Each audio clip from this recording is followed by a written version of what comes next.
Hello and welcome to Mojo for Industry. You are watching today's big industry story on manufacturing sector.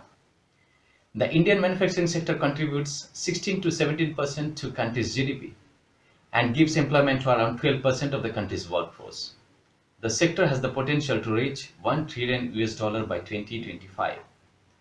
According to the IHS Market India Manufacturing Purchasing Managers Index, India's manufacturing sector activities strengthened in December, with manufacturers stepping up production and input buying amid efforts to rebuild their inventories following business closures earlier in the year. So we can see after a prolonged slowdown, the manufacturing sector is gradually recovering. So can you say that the worst is over and India's manufacturing sector is back on track? On this edition of Big Industry Story, we will analyze on the manufacturing sector's road to recovery. Joining me on the program today are Samir Gandhi, Managing Director of Omron Automation, Pankaj Poddar, CEO of Cosmo Films, and Conrad Latham, General Manager, Atlas Copco Compressor Technique. We also welcome Mr. Aditya Vajrani, CEO of Robinsons Global Logistics Solutions in this discussion. Thank you to all my guests for joining me in this edition of Big Industry Story. Mr. Gandhi, I would like to begin with you. Mr. Gandhi represents Omron Automation. Omron is one of the global leaders in the field of automation and covers a broad spectrum ranging from industrial automation and electronic components to social infrastructure systems, healthcare, and environmental solutions. So, Mr. Gandhi, what's your comment on the recent performance of manufacturing sector in India? Is it back on track? I think the last few months have been very encouraging. And of course, I can only speak about the information coming from our set of customers, okay, and the industries that we are focusing on. But what we see is the last few months are certainly very encouraging. We see manufacturing levels going up. And I think what we are noticing is that there is a lot more positivity and optimism coming in the planning. So one sign for this is that a lot of budgets that were kind of put on hold at the beginning of the year are now being spent as we are approaching toward the end of the financial year. So which clearly indicates that companies are more bullish about the future. Well said, Mr. Gandhi. Mr. Poddar represents Cosmo Films, that is into the business of specialty films for packaging, lamination, and labeling applications. Can I ask Mr. Poddar to share his views on manufacturing sector's revival? Manufacturing sector, I would say, to a large extent has revived, and barring few sectors which are still limited due to the COVID disease, I would say uh, more than 90% sector are back on track. And I think the areas which are impacting, let's say there are some capital equipment suppliers which supply to movie theaters. That's one sector which is still impacted. Food which goes into the restaurant is still impacted. But to a large extent, I would say things have gone back. Thank you so much, Mr. Poddar, for sharing your opinion. Now I would like to invite Conrad Latham from Atlas Copco's Compressor Technique Business segment to join this debate. Mr. Conrad, do you believe that India's manufacturing sector is back on track? And I think the very simple answer is yes. The manufacturing sector is back on track. But with every simple answer, there's always a little bit more complexity to it. I think if you look at the amount of compressed air that is actually being consumed before COVID versus after COVID, then it's very similar. The amount of air actually being pulled from the compressors, the demand from the compressors is very similar in a total amount from what we had before COVID and what we now have. But if you look a little bit deeper into the segments, into the manufacturing and the industrial segments, there are some that are doing better, that are using more compressed air than others. For example, oil and gas, we see the amount of air that is coming from our compressors going into the oil and gas segment is a lot lower than it was, say, 3 months ago, and a lot lower even than it was 12 months ago.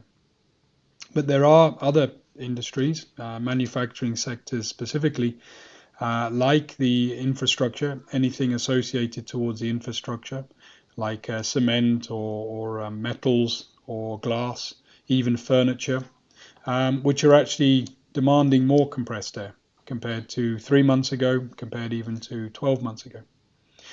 Also, anything associated towards agriculture.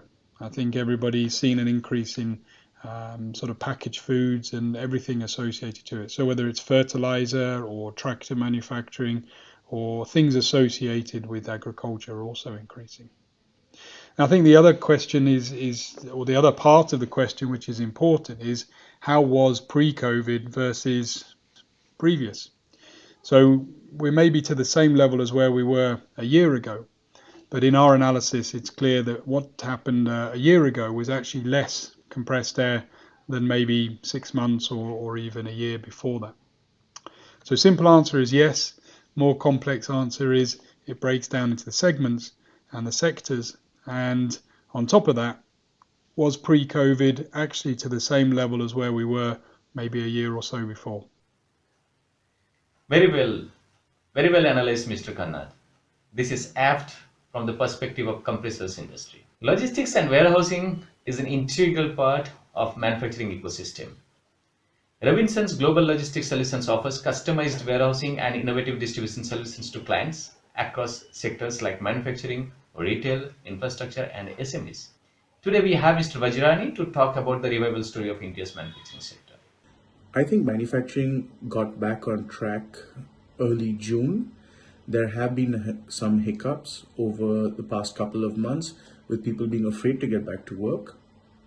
But if you can see the pharmaceutical industry, that hasn't been an issue because even as we are in the logistics space, we have also got a freight forwarding company where there has been a lot of movement within the pharma space, but also in our engineering products that we are dealing with several customers.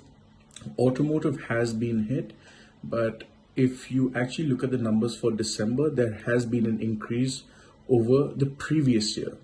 That said, 2018 was much better than 2019, but 2020 December, the figures have gone up.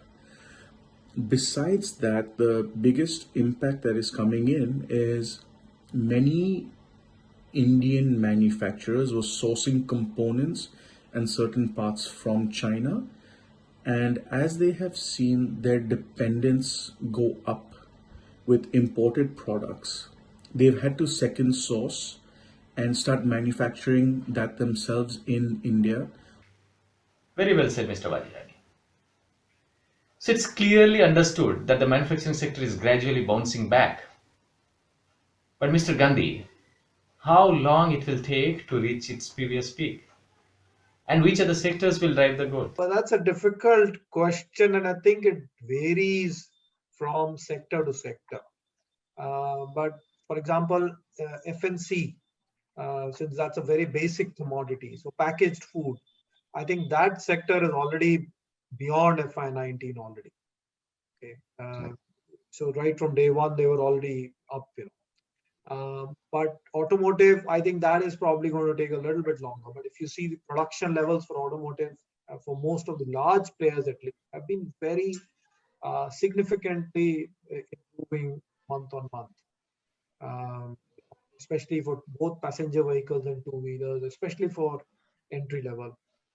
And what we are seeing, at least what we are hearing from our customers, is that a lot of this is coming from new markets. This is not coming from the traditional urban market alone. Now it is also coming from the rural and semi-urban market. And what we are also noticing is that this is, especially in automotive, this is kind of being driven by shift in mobility demand. I think people are shying away from public transport. They want to continue focus more on individual transport to kind of keep themselves safe and isolated in this current situation. So I think that's what we are seeing for automotive. Our traditional sectors of F&B, automotive and infrastructure and digital, these are the four sectors that we are actually focusing on. And what we see is that the growth is for so far for this year has been driven majorly by F&B. So, and of course, auto and infra are coming back. But we have seen a major growth driver as F&B. But what we are also seeing is that a lot of investment is coming into digital. And so I think going forward, we see, at least for next year, we see growth coming, a lot of it coming from digital as well. Besides the traditional F&B, automotive, and I think infra might take a little bit longer to kind of catch up, but I think it should also start to contribute next year. All right, Mr. Gandhi. Mr. Poddar, how far we are from reaching the previous peak? Certain sectors which are already doing better than the last year. Take for example, automobile in last 3-4 months have been doing better. I would say packaging as a sector is doing better than last year. So is chemical sector. So there are multiple sectors which are anyways doing better than the last year. The barring few sectors, as I said earlier, most of it is good. The other sectors I think would take still more time. The balance 10% maybe they should be taking anywhere between 6 to 9 months to get back to normal. Mr. Poddar, do you have any major investment or expansion plan in pipeline? So the next year investment is somewhere in between 60-70 crores. But the year thereafter, we are looking at, let's say, 350 to 400 crores kind of an investment. So the next year, we are expecting chemical plant and adhesive plant to be up and running. And the year thereafter, then we are looking at a specialty polyester line to be up and running. So those are 3 major expansions which are coming. Got it. So thank you, Mr. Poddar. Mr. Gandhi, your closing remarks. I think for India, any manufacturing that is now being invested in should be invested with smart manufacturing and robotics in mind. Now, the reason why we would want to see that is because that will help really improve productivity and help improve quality and make us enable us to manufacture for the world. So our target cannot be to manufacture for India, it has to be to manufacture for the world. And if we have to do that, then of course we must be able to meet the cost parameters, we must be able to meet the quality parameters of the best in class. Not just talk about competing with China or some other country, but really be able to meet the best in class. And if you have to be the best in class, then obviously the investment in smart manufacturing and robotics is important, because that will really help to improve productivity and quality.